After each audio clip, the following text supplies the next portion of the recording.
ఇవాళ ఆఖరికి అమరావతి అమరావతి అని చెప్తూ చంద్రబాబు నాయుడు గారు భార్యను ఒక రోజు తీసుకొచ్చి ఆవిడ చేతులకు ఉన్నటువంటి గాజులు 2 గాజులు ఇచ్చేస్తే నిజంగా అమరావతి మీద ప్రేమ అనుకున్నాం. ఇవాళ చూస్తే అమరావతిలో అతను దోచేసేటువంటి దోపిడి అసలు ఇవాళ చూడండి.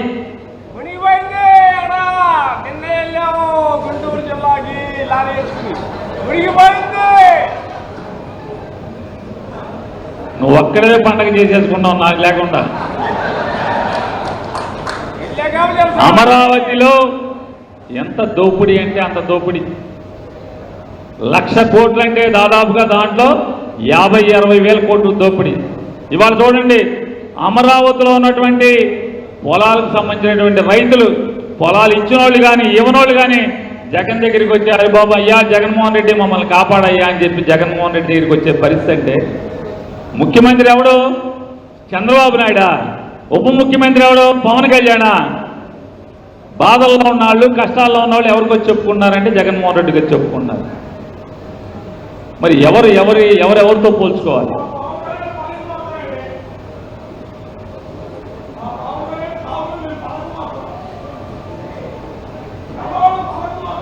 ఆయన ముందు మోస్తాడు, నువ్వు నేను వెనక మోద్దాంలో ఏం కంగారు పడకండి. ఇవాళ నారా చంద్రబాబు నాయుడు గారు దోచుకుని దాచుకుంటా చెప్తే ఇక్కడ దోచుకోవడం, సింగపూర్ వెళ్ళి దాచుకోవడం. కొడుకు మాటకి సింగపూర్ వెళ్తాడు. ఏంటంటే డబ్బులు ఇక్కడి నుంచి హవాలాలో పంపించడం, అక్కడికి వెళ్ళి దాచుకోవడం. ఇవాళ ఎక్కడైనా మీరు విన్నారా అసలు? బడి పంతులు ఉద్యోగం, బడిలో పిల్లలకి మాస్టర్ పాఠాలు చెప్పేటువంటి ఉద్యోగం, పేకాట కూడా బాగా వస్తే కూడా టీచర్కి ఉద్యోగాన్ని ఇచ్చినటువంటి పరిస్థితి ఇవాళ ఎక్కడన్నా ఉందంటే ఈ దిక్కుమాలినటువంటి చంద్రబాబు నాయుడు ప్రభుత్వంలో ఉంది. నేనేదో గిట్టగా మాట్లాడట్లా, ప్రభుత్వ జీవోలో ఉంది. బ్రిడ్జ్ అనేటువంటి పేక మొక్కలతో ఆడడం బాగా ఆడితే కనుక టీచర్ ఉద్యోగం ఇచ్చేయండి అని చెప్పి చంద్రబాబు నాయుడు గారు జీవో ఇచ్చాడు. టీచర్ ఉద్యోగాలు అమ్ముకోవడం, టీచర్ ఆ పోస్ట్ ఈ పోస్ట్ లేదు, ఆఖరికి గవర్నమెంట్ హాస్పిటల్లో దొడ్డులు కడిగే ఉద్యోగం కూడా ఇక్కడ ఎమ్మెల్యేలు అమ్ముకునే పరిస్థితి, తిరుపతికి లెటర్లు అమ్ముకునే పరిస్థితి. దేవుడి దర్శనానికి తిరుపతి లెటర్ ఇమ్మంటే ఎమ్మెల్యే తింటాడా, ఎమ్మెల్యే పిఏ తింటాడా, ఎవడో ఒకటి తింటాడు. ఆఫీసులో అయితే 30,000 లేదే ఎమ్మెల్యే లెటర్ ఇవ్వట్లేదు. ఏ పనికి వెళ్తే ఆ పనికి డబ్బులు, ఏ పనికి వెళ్తే ఆ పనికి డబ్బులు.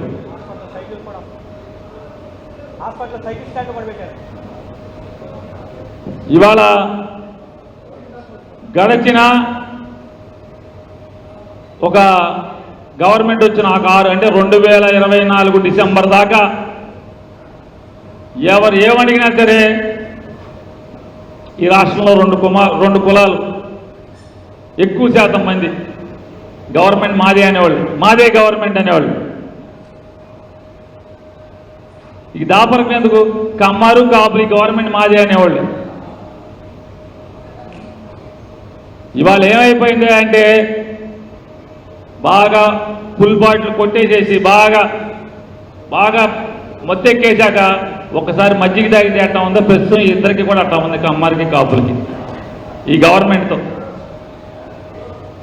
నారా చంద్రబాబు నాయుడు గారు ఈ ప్రభుత్వం మోసినటువంటి సందాలించినటువంటి రూపాయి కష్టపడి సంపాదించి దాచినటువంటి డబ్బులు, లక్షల డబ్బులు సందాలించి ఎలక్షన్ ఖర్చు పెట్టి మన బూతులు కాడ బూతులు తిట్టి మన తన్ని దొంగ కేసులు పెట్టి అసలు నేల మీద నడకుండా 6 నెలల పాటు నేల మీద నడవడం ఎవరో కూడా ఇల్లు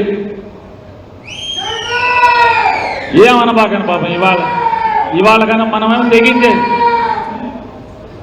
ఏమైంది ఆయనకి డాక్టర్ గారి దగ్గర తీసుకెళ్ళండియా.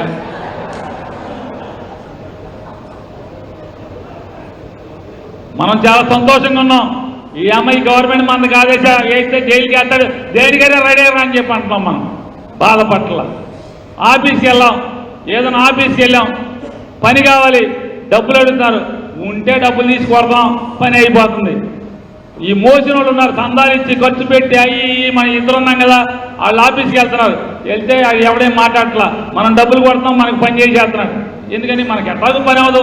చంద్రబాబు పని చేయద్దు అన్నాడు, ఓపుకున్నా డబ్బులు పెట్టుకున్నా, లేదంటే జగన్ వచ్చాక చూసుకుందాం లేరా అంటున్నారు చాలామంది. డబ్బులు లేని వాళ్ళు మనలో వైసీపీలో డబ్బులు లేని వాళ్ళు ఏం చేస్తారు, సరే పాండేశా జగన్ వచ్చాక చూసుకుంటాలే పని చేసుకుంటా ఉన్నాం. డబ్బులుండి పనికి మనం ఆపలేని పరిస్థితిలో డబ్బులు ఉన్న వాళ్ళు అయితే ఏం చేస్తున్నారు, మనలో ఏదోటి కొట్టి పని చేయించుకుంటున్నారు. వాళ్ళు ఏమో డబ్బు కొట్టలేరు, పని చేయించుకోలేరు. ఇవాళ తెలుగుదేశం వాళ్ళ కర్మ ఏంటంటే వెళ్ళి లంచం ఇవ్వలేరు. ఎందుకు ఇవ్వలేరు? ఎలక్షన్కి బాగా ఖర్చు పెట్టారు, బూతుగాడ మన తిట్టారు, తన్నారు, మన బయటికి లాగారు. ఓట్లు అయిపోగానే ఆ రోజు మన ఇంటికి వచ్చి ఇంట్లో బాంబులు వేశారు, మన ఇంటి ముందు అయి కొట్టారు, కుండీలు వాళ్ళు కొట్టారు, మైక్ డీజే తెచ్చి మన ఇంట్లోకి పెట్టారు. అయ్యా అవుట్లు అంటే అబ్బాయి సబాయిలే, అబ్బాయి సబాయి అన్నాడు. అబ్బాయి సబాయి వంకాయ బాంబులు రెండు, వంకాయ బాంబు మన ఇంట్లోకి వేశారు, అబ్బాయి సబాయి మన ఇంట్లోకి వేశారు. అసలు మామూలుగా గెలిస్తే ఎమ్మెల్యే ఊరంతా నియోజకవర్గం గుడివాడ అనుకో, గుడివాడ ఊళ్ళో ఊరేగుతాం అలవాటు ఎక్కడికైనా. అసలు ఈ ఎలక్షన్ ఇలా పోయే కాలం చూడండి, రోజు ప్రతి పంచాయతీలో ప్రతి వార్డులో ఊరేగటం, డీజే పెట్టి ఊరేగటం, మన ఇంటి మీద బాంబులు వేయటం. ఇవాళ వాళ్ళు సస్తున్నారు, మామూలు సాగు కాదు. వెళ్ళలేరు, ఎమ్మెల్యే దగ్గరికి వెళ్తే పలకరించడం, ఎమ్మెల్యే పిఏకి చిల్లర కొట్టపోతే ఆడెంక చూడటం, ఆఫీస్కి వెళ్తే చిల్లర కొడితే పని అవ్వదు, చిల్లర కొడితే పోలీస్ స్టేషన్కి వెళ్ళినా చిల్లర కొడితే కానీ పని అవ్వదు. మన దగ్గరికి వచ్చి తలకాయ ఎత్తలేడు. కాబట్టి ఎవరెవరైతే బాగా రెచ్చిపోయారో వాళ్ళ మాత్రం గుర్తుపెట్టుకొని, బాగా రెచ్చిపోకుండా ఒక మాదిరిగా రెచ్చిపోయిన మాత్రం ఏమన్నా వచ్చి క్షమించమంటే మాత్రం క్షమించేసి తీసుకొచ్చి నాన్నగారి దగ్గరికి కలపండి. ఎందుకంటే తప్పదిగా ఈ జనజీవన శ్రవంతిలో మంచినీళ్ళతో పాటు మురికి నీళ్ళు కూడా కావాలి. కాబట్టి కాదే బాగా బాగా రెచ్చిపోయిన మాత్రం పొరపాటును తీసుకురాబాకండి, నాన్నగారి దగ్గర పొరపాటును కూడా తీసుకురాబాకండి. శిశుపాలుడు పాపాలు లెక్క పెట్టినట్టుగా నారా చంద్రబాబు నాయుడు, పవన్ కళ్యాణ్, లోకేష్ నాయుడు పాపాలని ప్రజలు లెక్క పెడుతున్నారు, ప్రజలు లెక్క పెడుతున్నారు, రోజులు లెక్క పెడుతున్నారు. కాబట్టి మనం ధైర్యంగా ఉండండి, మొక్కవని ధైర్యంతో ఉండండి. తెలుగుదేశం, జనసేన, ఈ బీజేపీ వాళ్ళు అంటే ఊరిని ఆటలు అట్టుకోండి అనుకోండి.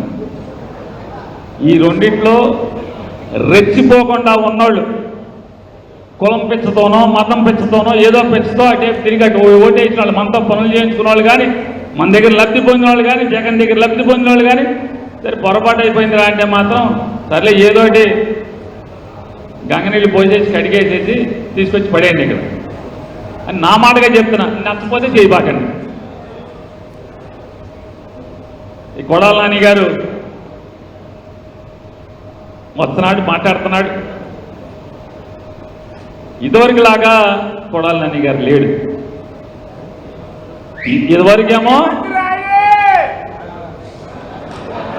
ఇదివరకేమో లారీ కమాన్ ప్లేట్తో చేసినటువంటి కత్తి, ఇప్పుడేమో ఐస్ కత్తి.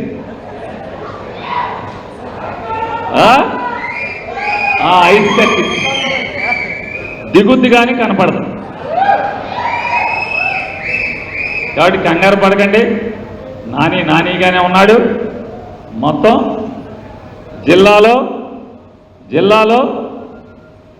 చంద్రబాబు నాయుడు, లోకేష్ నాయుడు చెప్పే మాట గుడివాడ, గన్నవరం బాగా సప్పగా చెడిపోయినాయి అని చెప్పని, అభ్యర్థులను కూడా మార్చుకుంటానని చెప్పి చెప్తున్నాడని అందరూ చెప్తున్నారు, టీడీపీ నాయకులే చెప్తున్నారు. కాబట్టి మీది ఆల్రెడీ గుడివాడ, గన్నవరం దివాళా కేసులు. కాబట్టి జాగ్రత్తగా మీరు కళ్ళంలో ఒడ్లు ఉన్నాయి, ఏమున్నాయి జాగ్రత్తగా పోగేసుకుని సంచుల్లోకి వేసుకుని రెడీ చేసుకోండి మీరు అందరూ గుడివాడ వాళ్ళు అని చెప్తూ నాకు ఈ అవకాశం ఇచ్చినటువంటి కొడాల నాని గారికి మరొకసారి వర్ధిల్లాలి కొడాల నాని గారి నాయకత్వం, వర్ధిల్లాలి కొడాల నాని గారి నాయకత్వం. జై జగన్, జోహార్ వైఎస్ఆర్.